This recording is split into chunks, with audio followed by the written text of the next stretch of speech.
자, 오늘 유대인들의 반론을 향한 바울의 변론에 대한 얘기를 좀 들어보도록 할 겁니다.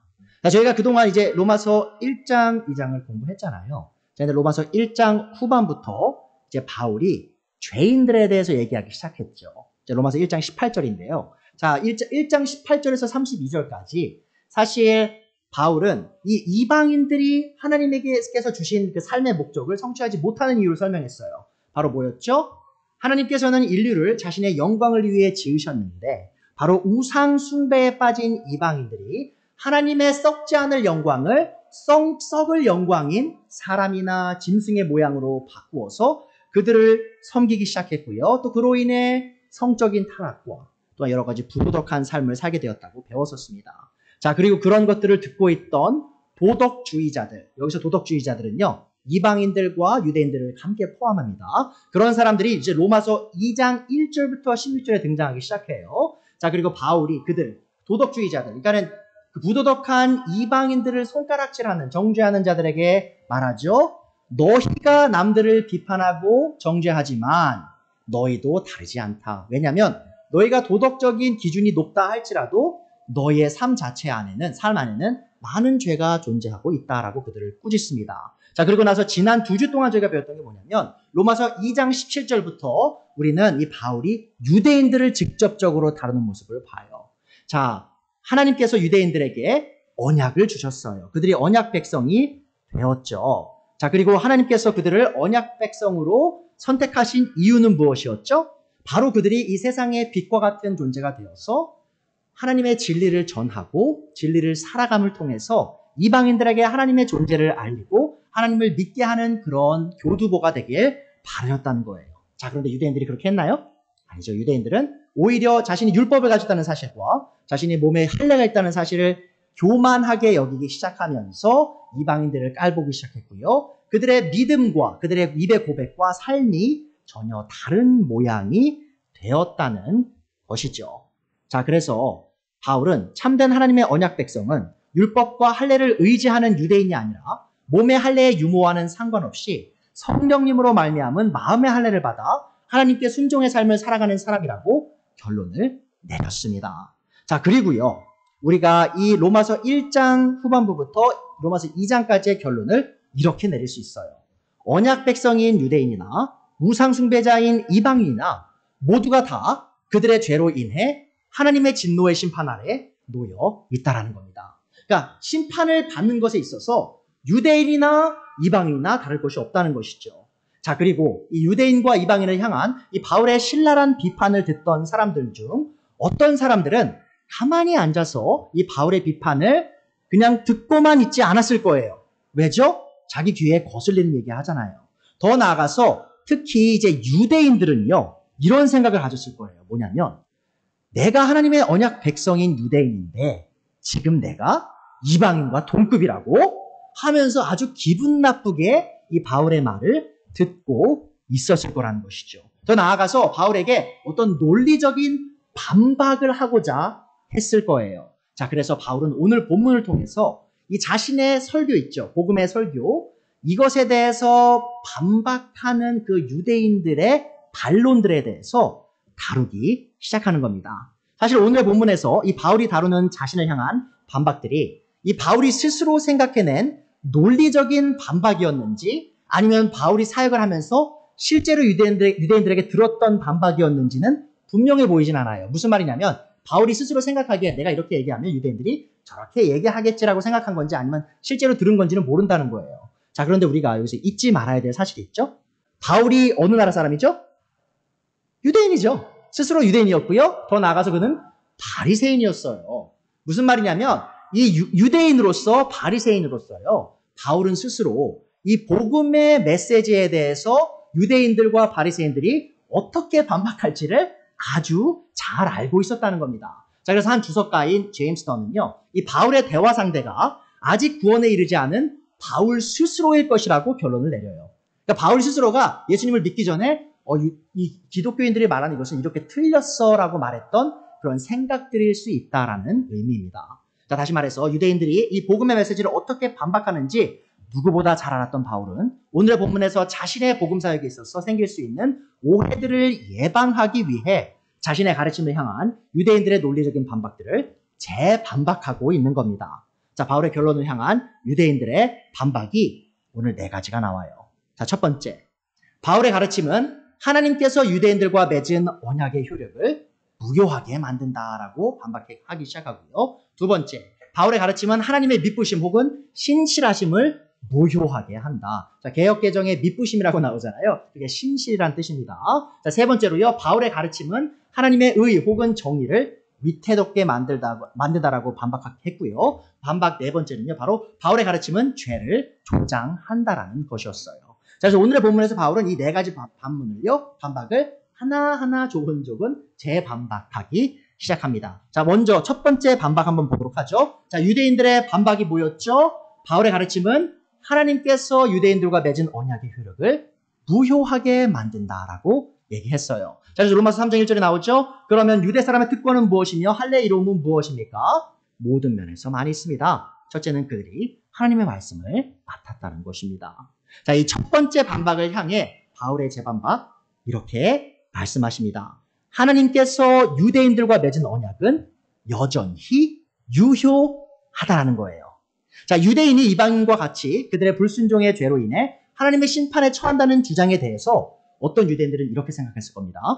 만약 하나님의 언약의 증표인 할례를 받은 유대인이 구원에 이르지 않고 하나님의 심판에 처하게 된다면 하나님께서 선택하신 민족이라는 이 유대인이 아무런 영적인 이득도 얻지 못하는 것 아니냐. 그러면 하나님의 언약이 아무 쓸모가 없는 게 아니냐라고 생각했을 수 있다는 것이죠.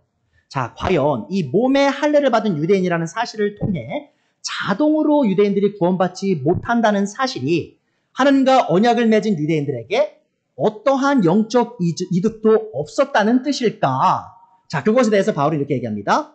분명히 그들에게 영적 이득이 있다라고 얘기를 해요. 사실 유대인들은요, 이 하나님의 언약 백성으로서 수많은 이방인들이 누리지 못했던 영적인 복들을 누렸습니다. 자, 그 중에 하나가 뭐였죠? 2절에 나오죠. 모든 면에서 많은 것이 있습니다. 첫째는 그들이 하나님의 말씀을 맡았다는 것입니다.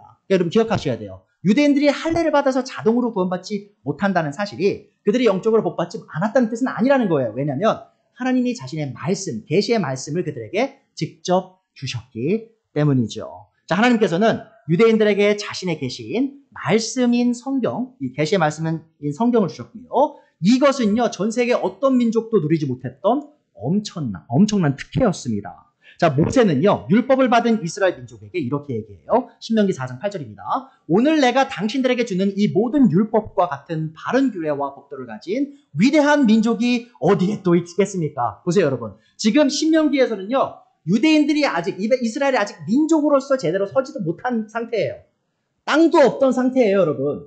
광야에서 돌아다니던 시절이에요. 자, 그런데 그들에게 뭐라고 얘기하죠? 너희는 위대한 민족이다라고 얘기를 해요. 왜냐하면 그들이 잘났기 때문에? 아니죠. 바로 하나님께서 그들에게 율법과 규례, 하나님의 말씀을 주셨기 때문입니다. 또 시편 기자 또한 유대인이 받은 성경책에 대해서 이렇게 얘기해요. 시편 147편 19절에서 20절이죠. 주님은 말씀을 야곱에게 전하시고 주님의 규례와 법도를 이스라엘에게 알려주신다.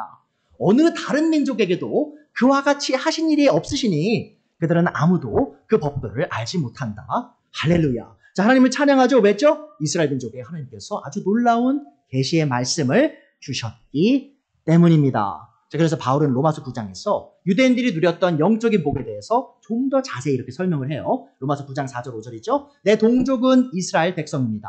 그들에게는 하나님의 자녀로서의 신분이 있고 하나님을 모시는 영광이 있고 하나님과 맺은 언약들이 있고 율법이 있고 예배가 있고 하나님의 약속들이 있습니다. 엄청나게 많은 영적인 복들이죠. 족장들은 그들의 조상이요 그리스도도 육신으로는 그들에게서 태어날 수 있습니다. 가장 큰 복이 뭐냐면요, 유대인을 통해 그리스도 메시아께서 오셨다는 거예요. 그는 만물 위에 계시며 영원토록 찬송받으실 하나님이십니다. 보세요, 그리스도가 하나님이시죠? 아멘. 자, 그렇다면 하나님께서 자신의 계시의 말씀과 여러 가지 영적인 혜택을 유대인들에게 주시면서 바라셨던 것은 무엇이었을까요? 이거였을까요? 너희가 영적인 복 많이 받았으니까 아주 교만해져라. 네 잘난 줄 알아라. 네 멋대로 살아라. 이거였을까요? 아니죠. 사실 하나님께서 이 엄청난 특혜인 계시의 말씀을 그들에게 맡기시면서 함께 주셨던 게 있었어요. 그것은 바로 책임감이었습니다. 책임. 이 영적인 복과 함께 주셨던 책임이 뭐죠? 바로 하나님의 말씀을 연구하고 가르치고 또한 순종하는 거였어요. 말씀대로 사는 것. 자, 그리고 하나님께서는 자신의 말씀을 향한 유대인들의 순종을 통해 그들이 이방인들을 진리로 이끄는 빛이 되길 바라셨습니다. 자, 이렇게 큰 영적인 혜택에는 언제나 큰 영적인 책임이 따른다는 것을 기억해 주세요. 자, 그러나 유대인들은 하나님의 말씀을 받으면서 감당해야 할 책임에는 큰 관심을 가지지 않은 채 하나님의 말씀을 소유했다는 사실 자체가 자신들에게 영적인 안전을 보장한다고 착각했어요. 그러니까 여러분, 우리가 착각하지 말아야 될 게 그거예요. 하나님께서 우리에게 영적인 복들을 주셨다는 이유가 우리가 영적으로 안전하다라는 것은 아니에요. 왜냐하면 우리가 그 영적인 복들에 따라서 책임감 있는 삶을 살아야 간다면 안전하겠죠? 하지만 그 책임도 지지 않으면서 마치 그것이 우리에게 당연히 주어지는 특권인 양 어리석게 행동한다면, 교만하게 행동한다면 영적인 안정은 보장되지 않습니다. 자, 그리고 유대인들의 이러한 착각은 현대를 살아가는 우리 그리스도인들에게 경각심을 불러일으키죠. 자, 하나님께서는 유대인들에게 자신의 계시의 말씀을 주셨던 것처럼 하나님께서 이렇게 주셨죠. 유대인들에게. 우리에게도 우리의 말씀인 하나님의 말씀인 성경책을 주셨습니다. 자, 그렇다면 우리는 이 성경책을 소유한 엄청난 특권과 함께 오는 책임을 매일의 삶 속에서 지고 있는지 돌이켜볼 필요가 있다는 거예요. 자, 하나님께서 우리에게 성경책을 주신 이유는 우리가 이 말씀을 매일 읽고 연구하고 이해하고 묵상하길 바라셨기 때문입니다. 또 더 나아가서 이것을 이해할 뿐만 아니라 순종해 나가길 바라셨기 때문에 이 말씀을 주신 거예요. 자, 만약 우리가 이 말씀을 읽지도 않고 있다면 여러분 잘 생각해 보세요. 우리는 이 멸망한 유대인들보다 더 못한 삶을 살고 있는 겁니다. 유대인들은 최소한 성경을 읽었어요. 성경은 이해는 했어요. 행하지 않은 게 문제였죠. 자, 그런데 많은 그리스도인들이요, 사실 성경책 자체를 읽지도 않고 있습니다. 자, 굉장히 큰 문제죠. 자, 그리고 우리가 이 말씀을 읽고 연구하긴 하지만 만약 우리의 삶 속에서 실천하지 않고 있다면 유대인들이 멸망한 모습 그대로 우리도 멸망하게 될 수밖에 없음을 기억해 주세요. 다시 한번 말씀드립니다. 제가 지금 행위 구원 말씀드리는 거 아니에요. 말씀 지켜서 구원받으라는 게 아니라 우리가 참된 믿음이 있으면 말씀을 지킬 거라는 거예요. 우리가 지키지 않는 이유는 뭐죠?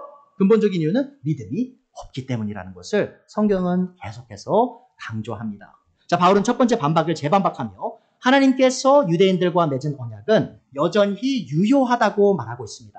이 말은 곧 지금이라도 유대인들이 하나님의 말씀이 가르치는 이 메시아이신 예수님께 돌아와 순종의 삶을 산다면 그들 또한 하나님의 언약 백성으로서 사는 기회를 다시 얻을 수 있다는 거예요. 그 기회가 여전히 그들에게 복음을 속에서 열려 있음을 바울은 얘기하고 있습니다. 자, 그럼 이제 두 번째 반박을 다시 보죠. 자, 유대인들도 이렇게 반박했어요. 바울에게. 바울의 가르침은 하나님의 미쁘심 혹은 신실하심을 무효하게 만든다라고 얘기했어요. 3절에 나오죠. 그런데 그들 가운데서 얼마가 신실하지 못했다고 해서 무슨 일이라도 일어납니까? 자, 이 유대인들의 신실하지 못함이에요. 그들이 신실하지 못하다고 해서 하나님이 신실하심이 없어지겠습니까? 자, 어떻게 이 두 번째 반박을 바울이 재반박하냐? 언약의 백성들이 신실하지 않더라도 하나님께서는 여전히 신실하시다는 거예요. 자, 유대인들이 하나님께 약속하신 이 구약의 약속들을 받지 못하고 멸망한다는 이야기를 들은 유대인들은 속으로 이런 생각을 했을 겁니다. 자, 만약 선택받은 민족인 우리 유대인들이 하나님께서 구약 성경에서 약속한 여러 가지 복들을 우리가 받지 못하게 된다면, 자, 그것은 하나님께서 우리에게 주신 약속을 어기시는 것이 아닌가? 그 약속을 그분이 어기신다면 하나님이 신실하지 않은 분으로 드러나는 것이 않겠는가라고 반박했던 거죠. 자, 이 반박에 대해 바울은 결코 그렇지 않다고 아주 강하게 반박합니다. 2장 4절에 나오죠. 그럴 수 없습니다. 절대 그럴 수 없습니다. 사람은 다 거짓말쟁이이지만 하나님은 참되십니다. 성경에 기록한 바 주님께서는 말씀하실 때에 의로우시다 인정을 받으시고 재판을 받으실 때에 주님께서 이기시려는 것입니다. 한 것과 같습니다. 그러니까 사람과 하나님을 재판정에 데려가요. 그리고 둘을 재판해요. 누가 의롭냐? 그럼 항상 하나님은 의로운 분으로 나타나고요. 사람은 의롭지 못한 사람으로 나타난다는 거죠. 그래서 유대인들이 신실하지 못했음이 하나님의 신실하지 못하심을 증명하지는 않는다는 겁니다. 자, 2장 4절에 바울이 그럴 수 없습니다라고 대답하죠. 여기서 번역된 그리스어 문장은요, me genoito예요. 자, 그런데요, 왜 genoito는요, 사실은 그리스어 이 랭귀지 언어에서 가장 강하게 부정을 의미하는 표현이에요. 지금 뭐라고 얘기했죠? 3절에서 자, 하나님이 그들이 신실하지 못하다고 해서, 유대인들이 신실하지 못하겠다고 해서 하나님의 신실하심이 없어지겠습니까? 라고 묻고 어떻게 대답하는 거예요? 절대 그럴 수 없습니다. 내 눈에 흙이 들어와도 그럴 수 없습니다. 수천 수백 번 죽었다 깨어나도 있을 수 없는 일입니다라고 지금 바울은 대답하는 거예요. 자, 다시 말해서 바울은 언약 백성인 유대인이 이 구약의 하나님의 약속을 받지 못하게 된 것이 하나님이 신실하지 않으시기 때문이 아니라 바로 그들 스스로가 하나님을 향한 언약을 깼기 때문이에요. 그들이 불신실함이 그들의 멸망을 자초한 것이다라고 설명하는 겁니다. 자, 유대인들이 신실하지 않았더라도 하나님은 여전히 그들에게 신실하셨습니다. 자, 유대인들은 하나님의 언약을 지키겠다는 스스로의 약속을 저버려 거짓말쟁이가 되었지만 하나님께서는 유대인들을 진실하게 대하셨어요. 자, 여러분 아십니까? 신명기를 읽어보시면요, 모세가 율법을 쫙 설명하고 난 다음에요, 마지막 후반부에 어떤 부분이 나오냐면 유대 민족들이요, 아멘 아멘 하고 계속 외쳐요. 무슨 말이냐면 모세가 이렇게 얘기해요. 너희가 이 언약을 어기면 너희는 이 율법책에 기록된 저주들을 다 받게 될 것이다 라고 선포하자 유대인들이 아멘 아멘 하고 외쳐요. 약속한 거예요. 뭘 약속했죠? 우리가 이 언약을 지키겠습니다. 자, 근데 하나님 또 약속하셨어요. 그들이 그것을 어기면 율법에 기록된 모든 저주가 그들 머리 위에 돌아오게 될 것이다. 그 약속을 하나님이 지키신 거예요. 자, 그 안에서 하나님은 거짓말하지 않으시는 분으로서 증명이 되었다는 겁니다. 여러분, 전 세계 모든 사람은 거짓말쟁이지만요, 하나님께서는 거짓말을 할 수 없는 신실하시고 진실하신 분이십니다. 자, 하나님께서는 스스로의 약속을 어겨 거짓말을 하실 수 없는데, 만약 왜 그러냐? 하나님이 거짓말하는 분이시면요, 하나님은 더 이상 하나님이 아니신 거예요. 자, 그러하기에 칼빈 선생님은요, 하나님께서 절대로 거짓말을 하지 않으신다는 사실이 모든 기독교 철학의 가장 근본적인 원리라고도 설명했습니다. 자, 그리고 이 거짓이 없으신 하나님께서 모든 사람을 진실하게 대하시고 모든 일을 진실하게 판단하시기 때문에 이 진실하신 하나님께서 언약을 지키겠다 약속하고 이 약속을 어긴 유대인들을 그들의 죄를 심판하신 것은 너무나 정당한 거예요. 그러니까 하나님께서는요, 모든 것을 진실하게 재판하시기 때문에 진리를 어긴 사람이면 그 진리를 어김에 따라서 심판하실 수밖에 없다는 겁니다. 자, 그래서 2장 4절에서 바울은요, 시편 51장 4편을 인용해요. 자, 그런데 그 인용구가 어떤 컨텍스트에서 주어진 거냐면, 다윗이요, 밧세바를 범하죠. 그리고 누굴 죽이죠? 밧세바의 남편인 우리아를 죽여요. 자, 그렇게 큰 죄를 짓고 난 후에 쓴 시편이 바로 시편 51편이에요. 자, 그런데 그가 뭐라고 얘기하죠? 하나님이 자신을 심판하세요. 자신의 죄에 대해서 성경에 기록한 바 주님께서는 말씀하실 때에 의로우시다 인정을 받으시고 재판을 받으실 때에 주님께서 이기시려는 것입니다. 한 것과 같습니다. 무슨 말이냐면 다윗이 자신의 죄로 인해 심판받았잖아요. 하나님께 벌 받았잖아요. 그것이 너무나 정당하다라고 다윗은 얘기했다는 거예요. 그러니까 하나님의 잘못이 아니라는 거예요. 내 죄의 잘못이지, 내 책임이지 하나님 책임이 아니다라는 것을 지금 바울이 인용하면서 설명하고 있는 겁니다. 이 구약의 이스라엘 역사를 바르게 공부한 분이시라면요, 이 유대인이 민족적으로 하나님께 버림을 받는 것이 결코 하나님의 탓이 아님을 너무 잘 아실 거예요. 여러분, 생각해 보세요. 여러분, 하나님께서 이스라엘 민족을 이집트에서 구출하시고 홍해에서 어떤 일이 일어났죠? 홍해를 가르셨어요. 그 큰 바다를 가르셨어요. 큰 기적을 보이셨어요. 엄청난 구원을 이루었어요. 자, 그런데 며칠이 채 지나지도 않아 유대인들이 뭐 하죠? 이스라엘 사람들이 불평하기 시작하죠. 심지어 시내산에서요, 모세가 모세 율법을 받죠. 율법을 받으면서 이제 하나님과 이스라엘 민족이 언약 관계에 들어가는 과정이었어요. 자, 그런데 모세가 밤낮을 40일 동안 하나님과 대면하는 그때에 유대인들, 이스라엘 민족이 뭐 했는지 아십니까? 그렇죠. 금송아지 2마리를 만들어서 이 2 송아지가 너희를 구출한, 이집트에서 구출한 하나님이다라고 하면서 우상숭배를 하고 있었어요. 여러분 잘 생각해 보세요, 여러분. 결혼식 날 여러분이 결혼하는데 여러분 배우자가 다른 여자한테 전화하고 있는 거예요. 다른 남자한테 전화하는 거예요. 사랑한다고. 그 일을 지금 이스라엘 민족이 한 거예요. 하나님과 결혼하는 언약을 맺는 그날. 자, 그리고 그게 끝이었나요? 하나님이 계속 용서하시죠? 계속 대언자를 보내시죠? 계속 은혜를 주시죠? 근데 유대인들은 뭐겠죠? 계속 넘어져요. 계속 불신실하고요. 바람피고요. 우상숭배해요.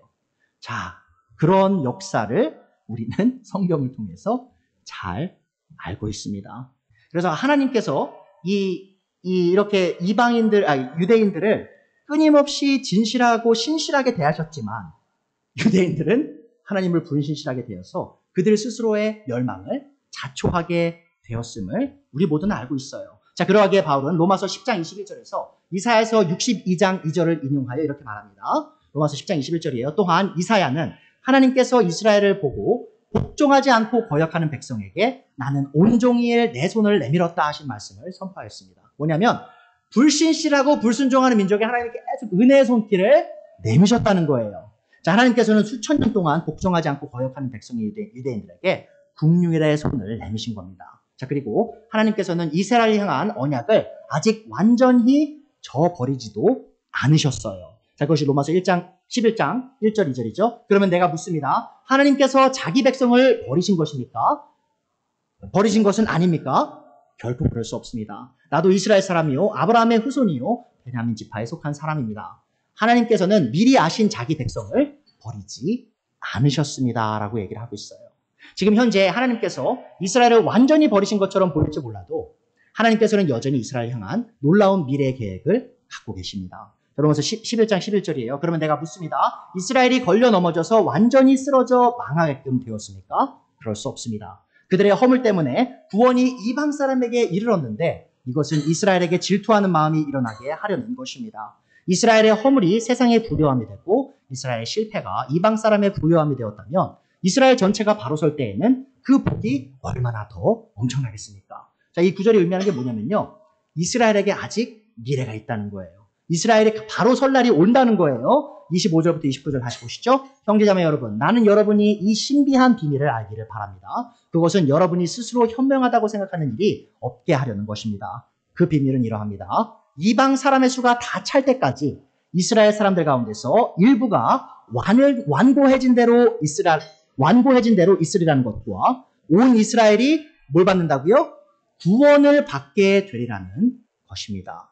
그러니까 유대인을 향한 하나님의 언약이 여전히 효력을 발휘하는데 그게 언제냐? 마지막 훗날 예수님이 오시기 전에 유대인들이 민족적으로 이 복음을 믿는 일이 일어날 것이다 라고 지금 바울이 얘기하는 거예요. 29절이죠. 하나님께서 주시는 고마운 선물과 부르심은 철회되지 않습니다. 그러니까 잘 보세요. 지금 현재는 유대인들이 하나님께 버림받은 것처럼 보이나 하나님이 유대인들을 향한 미래의 계획을 여전히 갖고 계시다는 거예요. 그것이 정확히 어떻게 펼쳐질지는 사실 저도 잘 모르겠어요. 하지만 분명한 사실은 뭐냐면 유대인들을 하나님께서 아직 다 완벽하게 버리신 것은 아님을 성경은 보여주고 있어요. 자, 이렇듯 하나님께서는 자신의 언약 백성인 이스라엘 민족을 향해 이 회복의 계획을 여전히 약속하고 계십니다. 그러하기에 하나님께서는 유대인을 향한 자신의 언약을 여전히 지키고 계신 신실하신 하나님이시라는 것이죠. 이 바울의 가르침을 반박하던 유대인들은 이 하나님의 신실하심에 대한 의문을 제기하고 난 뒤에 하나님의 의로우심에 대한 의문을 제기합니다. 자, 그것이 세 번째 반박이었죠. 바울의 가르침은 하나님의 의를 혹은 정의를 위태롭게 만든다. 자, 로마서 3장 5절이에요. 그런데 우리의 불의가 하나님의 의를 드러나게 한다면 무엇이라고 말하겠습니까? 우리에게 진노를 내리시는 하나님이 불의하시다는 말입니까? 자, 이 세 번째 반박을 향해서 바울이 재반박합니다. 유대인들의 불의가 하나님의 의를 더욱 빛나게 한다는 사실이 그들의 불의를 정당화할 수가 없다. 자, 바울은 의로운 하나님께서 불의한 죄인들을 심판하셔서 자신의 영광스러운 의를 드러내신다고 가르쳤어요. 자, 그리고 이 가르침을 듣던 유대인 중 어떤 사람은 이런 생각을 했을 겁니다. 자, 하나님의 의가 불의한 유대인을 심판하실 때 더 찬란하게 빛난다면 하나님께서는 대체 왜 유대인들의 불의를 심판하셔야 하는가? 그들의 불의가 오히려 하나님의 의를 더 드러내니 하나님께 그들의 불의가 더 필요한 것이 아닌가라고 생각했던 거예요. 그러니까 뭐냐면 하나님의 의로우심이 이 불의한 유대인들을 심판할 때 더 크게 드러나잖아요. 그러면 유대인들의 불의가 하나님의 의로우심을 더 드러냈으니 그건 칭찬받아야 될 일 아닙니까? 라고 생각했던 거예요. 그것에 대해서 바울이 어떻게 대답하죠? 로마서 3장 6절이에요. 절대로 그럴 수 없습니다. 또 나오죠? 만일 그렇다면 하나님께서 어떻게 세상을 심판하실 수 있겠습니까? 자, 사실 우리는 여기에서 이 세 번째 반박이 논리적으로 앞뒤가 전혀 맞지 않음을 알 수 있어요. 자, 그러하기에 바울은 이 논리에 대해 얘기하면서 5절 후반부에서 자신이 사람들이 말하는 방식으로 내가 말해본 것입니다라고 말을 하는 거예요. 그러니까 정말 말도 안 되는 얘기를 사람들이 하는데 내가 그 사람들이 하는 말 좀 한번 해볼게요 라고 하면서 지금 이 얘기를 하는 거예요. 자, 만약 하나님께서 자신의 의를 더 찬란하게 빛나게 하는 이 유대인들의 불의를 심판하지 않으셔야 했다면 잘 생각해 보세요. 이 하나님께서는 동일하게 이 하나님의 의를 더욱더 돋보이게 만드는 이방인들의 불의함도 심판하면 안 되는 게 되는 거예요. 그렇죠? 이렇게 되면 하나님께서는요, 본인의 의를 돋보이게 하는 불의한 그 어떤 사람도 심판할 수 없게 되는 거예요. 왜냐하면 이 사람의 불의함이 하나님의 의를 더 드러내기 때문에. 자, 그러면 하나님의 의가 더 높여졌으니 이 불의함을 심판하지 않으신다면 이 세상에 심판받을 사람이 한 명도 없게 되는 거죠. 자, 그러나 우리는 하나님께서 모든 사람을 진리로 심판하시는 분이심을 잘 알죠. 그리고 이 진리로 심판하시는 하나님께서는 유대인이든 이방인이든 진리를 거스르는 모든 불의한 죄인들을 심판하셔야만 하고 이 심판은 아주 의롭고 정의로운 심판입니다. 자, 바울의 세 번째 이 가르침을 향한 우리의 반박을 봤고요. 자, 그리고 이 네 번째 반박은요. 이 세 번째 반박과 결을 같이 해요. 자, 그래서 보도록 하죠. 자, 바울의 가르침은 죄를 조장한다라고 또 유대인들이 바울을 고소했어요. 자, 로마서 3장 7절이죠. 다음과 같이 반박하는 사람도 있을 것입니다. 나의 거짓됨 때문에 하나님의 참되심이 더욱 분명하게 드러나서 하나님께 영광이 돌아간다면 왜 나도 역시 여전히 죄인으로 판정받습니까? 더욱이 좋은 일이 생기게 하기 위하여 악한 일을 하자 하고 말할 수 있겠습니까? 자, 비슷한 얘기예요. 자, 이 네 번째 반박을 향해서 바울이 재반박합니다. 네 번째죠. 죄인을 심판하실 때 하나님께서 영광을 받으신다는 사실이 죄를 조장하지 않는다라고 얘기를 해요. 자, 앞서 말했듯이 이 네 번째 반박은 이 세 번째 반박의 논리와 같은 논리입니다. 자, 유대인들이 더 많이 거짓말쟁이로 드러나게 될수록 이 하나님이 더욱더 참되신 분이심을 증명하게 되죠. 자, 그렇다면 유대인이 여전히 죄인으로 심판받는 것이 부당한 것이 아니냐라는 논리예요. 자, 심지어 그들은 하나님의 영광을 더 드러내기 위해 더 많은 죄를 져도 괜찮은 것 아니냐라고까지 말하고 있는 거예요. 그러니까 여러분 잘 생각하셔야 돼요. 유대인들이 이 바울의 설교를 듣다가 너무 화가 나니까 유대인들이 그렇게 쓸모없는 사람이 됐다는 것에서 너무 화가 나다 보니까 논리적으로 흐릿해진 거예요. 그래서 무조건 유대인들을 변호하는 입장에 쓰는 거죠. 모든 게 다 유대인들을 위한 생각을 갖기 시작한 거예요. 그러면서 이제 말도 안 되는 논리를 펴기 시작하는 거죠. 자, 그러나 우리는 이러한 논리가 앞뒤가 전혀 맞지 않음을 아주 쉽게 알 수 있죠. 자, 죄인의 죄악됨이 하나님의 의로우심을 더 빛나게 한다는 것은 사실이지만 이 사실이 죄인이 짓는 죄를 정당화할 수 없다는 사실은 너무나 자명해 보입니다. 그러니까 여러분 이렇게 생각하셔야 돼요. 유대인들이 하나님을 가스라이팅 하려고 했던 거예요. 가스라이터들이 어떻게 하는지 아시죠? 자기가 잘못해놓고 그 당한 사람이 자기가 잘못한 게 당한 사람을 위한 거다라고 얘기를 해요. 지금 그 일을 하려고 한 겁니다. 자, 의로우신 하나님께서는 유대인이나 이방인이나 모든 불의한 자와 죄악된 자를 심판하시는 의로운 재판관이십니다. 자, 그리고 하나님의 의는 이들을 심판하시면서 특히 더욱더 찬란하게 빛이 나죠. 자, 그래서 우리가 이 죄에 대해서 내 죄가 하나님을 더 의롭게, 더 영광스러운 분으로 보이시고 의로운 분으로 보이시니 내 죄가 괜찮은 거겠지라고 생각하는 것은 정말 어리석은 거예요. 자, 그리고 더 나아가서요. 크리스천 중에 이런 생각하는 분들도 있어요. 뭐냐면 내가 죄가 많으면 많을수록 그러면 내가 용서를 더 많이 받는 거죠. 용서를 더 많이 받죠. 그럼 은혜를 더 많이 받는 거죠. 은혜가 많기 위하여 죄가 더 많아야 되는 거 아닌가? 오히려 내가 죄를 좀 더 져서 더 큰 은혜를 받으면 좋은 게 아닌가? 자, 그게 바로 로마서 5장 후반부에서 바울이 또 다룹니다. 그 부분을. 절대로 그럴 수 없다라고 얘기를 한다는 것이죠. 자, 그래서 로마서 3장 5절에서 8절 있죠. 이 세 번째, 네 번째 유대인들의 반박. 그것에 대한 바울의 결론은 이거예요. 하나님의 의는 자신의 백성을 구원할 때뿐만 아니라 신실하지 못한 유대인들을 심판하실 때도 드러난다는 거예요. 그러니까 하나님의 심판이 정말 필요해요. 왜냐하면 하나님은 진실하신 분이고 공의로운 재판관이시기 때문에. 그래서 그들을 심판하신, 유대인들과 이방인을 심판하심을 통해서 하나님의 의가, 영광이 또한 드러나게 된다는 것이죠. 자, 참 흥미롭게도요. 어떤 유대인들은 유대인과 이방인의 불의와 죄악됨을 신랄하게 비판한 바울이 좋은 일이 생기게 하기 위해 악한 일을 하자라고 가르친다고 그를 비방합니다. 바울은 얘기한 것도 한 적도 없죠. 그런데 자기 혼자 논리적으로 생각하다가 그러면 바울은 지금 죄를 조장하는 거야 라고 말하는데, 바울은 그런 사람들이 하나님께 심판받는 것이 너무나 당연한 것이라고 마지막 8절에서 결론을 내리고 있죠. 더욱이 좋은 일이 생기게 하기 위하여 악한 일을 하자고 말할 수 있습니까? 사실 어떤 사람들은 우리가 그런 말 한다고 비방합니다. 그런 사람들은 심판을 받아야 마땅합니다. 그러니까 여러분, 이 하나님의 복음 설교자라는 사람이 어떠한 방식으로든 죄를 조장한다면 그 사람은 참된 복음 전도자가 아니라는 겁니다. 바울은요, 절대 그렇게 선포하지 않았어요. 바울은 언제나 거룩함, 우리 거룩하게 살아야 될 의미, 그 이유를 항상 설명했다라는 것이죠. 자, 오늘 사실 말씀이요, 조금 딱딱하죠. 왜냐하면 이 설교 내용 자체가 좀 딱딱할 수 있어요. 자, 그러함에도 오늘 들으신 말씀이 어떻게 우리 삶에 적용돼야 하는가, 한 3가지 정도만 생각하고 오늘 말씀 정리하고자 합니다.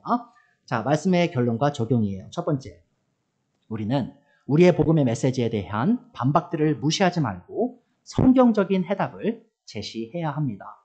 여러분, 이 바울은요, 이 자신의 복음 사역을 향한 여러 가지 논리적인 반박들을 그냥 무시할 수도 있었어요. 그렇죠? 그냥 무시하고 그냥 지나갈 수도 있었어요. 그러나 그는 그러한 반박들을 무시하지 않고 이 복음의 메시지가 갖고 있는 논리성과 복음에 대한 오해를 풀어주려 노력했습니다. 자, 그리고 우리가 복음 사역에 있어서 이 바울의 예를, 우리가 복음 사역을 할 때 이 바울의 예를 따라가야 합니다. 이 복음 사역을 하는 데 있어서 우리는 때론 예수님의 십자가의 죽음과 부활에 대해서 단순하게 선포해야 할 때도 있어요. 그러니까 굳이 아르규먼트, 이렇게 토론을 할 필요는 없죠. 자, 그런데 또 때에 따라서는요, 단순히 복음의 내용만 선포할 뿐만 아니라 이 사람들의 그 반문 있죠. 그런 반론들을 우리가 논리적으로 대할 필요도 있다라는 거예요. 왜죠? 복음에 대한 잘못된 오해를 풀어야 하기 때문이죠. 만약 어떤 사람이 이 복음의 메시지를 위협하는 반론을 제기한다면 우리는 바울이 그랬던 것처럼 그들의 말에 귀를 기울이고 바른 해답을 제시할 수 있어야 합니다. 이 복음은 무논리적인 메시지가 아니기 때문이에요. 여러분, 복음이요, 눈먼 믿음으로 덮어놓고 믿는 메시지가 아님을 기억해 주세요. 복음은요, 제가 공부하면 공부할수록 처음부터 끝까지 완벽하게 논리적인 진리입니다. 왜냐하면 하나님이 창조하신 그 하나님의 권능인 복음이기 때문이에요. 이 복음은 그 어떤 아이디어보다 논리적이고 체계적인 하나님의 진리입니다. 그렇기 때문에 우리가 이 복음을 향한 어떤 반박도 두려워할 필요가 없어요. 바울 사도가 그랬던 것처럼 우리가 모든 해답을 다 알지 못한다 할지라도 이 성경적으로 이 여러 가지 어려움들을 어떻게 이해해야 하는지를 끊임없이 노력하면서 대답해 나갈 필요가 있다는 겁니다. 자, 두 번째로요. 우리는 우리가 받은 영적인 복들로 인해 감사하며 언약 백성으로서 책임 있는 삶을 살아가야 합니다. 자, 유대인들은 그들이 언약 백성으로서 누렸던 영적인 복들이 자신들을 구원할 것이라 착각했죠. 그로 인해 언약 백성으로서의 책임 있는 삶은 살지 않았습니다. 자, 우리 교회 안에는 자신이 이미 구원받았다고 확신하면서 이 거룩한 하나님의 백성으로서 매일의 삶을 살아야 할 책임을 지지 않는 사람들이 많이 있습니다. 자, 예수님의 피로 세워진 새 언약의 복음은 죄 용서와 영원한 생명을 약속해요. 자, 그러나 예수님의 피를 믿어 하나님과 새 언약의 관계에 들어온 성도는 이 하나님의 언약 백성으로서 거룩한 삶을 살아가야 할 책임과 의무가 있음을 또한 기억해 주시기 바랍니다. 그것이 우리가 살아가야 될 방향이라는 것이죠. 자, 그리고 세 번째로요. 우리는 하나님의 이 신실하심이 궁극적으로 자신의 영광을 위한 것임을 기억해야 됩니다. 이게 유대인들이요, 사실은 가장 착각했던 거거든요. 이런 거예요, 여러분. 하나님께서 유대인을 선택하셔서 그들을 언약 백성으로 만드시고 여러 가지 영적인 복을 주셨던 이유가 그들만을 위한 게 아니었어요, 궁극적으로. 궁극적으로 누구를 위한 거였어요? 하나님 자신의 영광을 위한 거였어요, 여러분. 그들을 통해서, 그들과의 언약 관계를 통해서, 그들과의 신실한 관계를 통해서 바로 하나님의 자신의 영광을 높이기 위한 거였는데 이 유대인들은 이렇게 생각한 거예요. 아, 하나님이 우리를 이렇게 사랑해 주시니까, 호의를 베푸시니까 이 모든 게 궁극적으로 우리를 위한 거구나 라는 착각 속에 빠졌다는 것이죠. 자, 여러분, 그게 뭐죠? 바로 번영신학과 괴를 같이 합니다. 번영신학이 뭐예요? 하나님이 나에게 신실하셔야 돼요. 내가 병들면 안 돼요. 내가 건강해야 돼요. 내가 잘 돼야 돼요. 나의 그런 많은 복들을 하나님께서 신실하게 나에게 주셔야 돼요. 왜요? 내가 행복해야 되니까. 내가 세상의 중심이니까. 내가 복음의 중심이니까. 내가 구원의 중심이니까. 그게 유대인들이 빠졌던 착각입니다. 하지만 복음의 중심은요, 여러분, 죄인이 아니에요. 제가 전에도 여러 번 설교했었죠. 복음의 중심은 죄인이 아닙니다. 복음의 중심은 바로 하나님이시죠. 하나님의 영광을 위해서 하나님이 신실하시다는 것을 기억해 주세요. 하나님이 자신의 영광을 위해서 그 일을 하시기에 그럼 우리가 하나님께 영광을 돌릴 수 있는 삶이 뭡니까? 바로 그 책임과 의무를 다해서 거룩한 삶을 사는 거죠. 그것만을 통해서 우리가 하나님께 영광을 돌릴 수 있음을 기억하셔야 됩니다. 자, 더글라스 브라는 이 주석가가 이렇게 얘기했어요. 우리는 하나님께서 가장 중요하게 생각하시는 것이 우리가 받는 복이 아니라 본인 자신의 영광인 사실은 너무 쉽게 잊는다. 하나님의 의는 하나님께서 구원하실 때에 드러날 뿐만 아니라 심판하실 때에도 찬란하게 드러난다라고 말했습니다. 그래서 오늘 말씀 생각하시면서 우리가 하나님의 언약 백성으로서 더욱더 책임 있는 의무감을 갖고 살아야겠다는 것을 다짐하셨으면 좋겠습니다.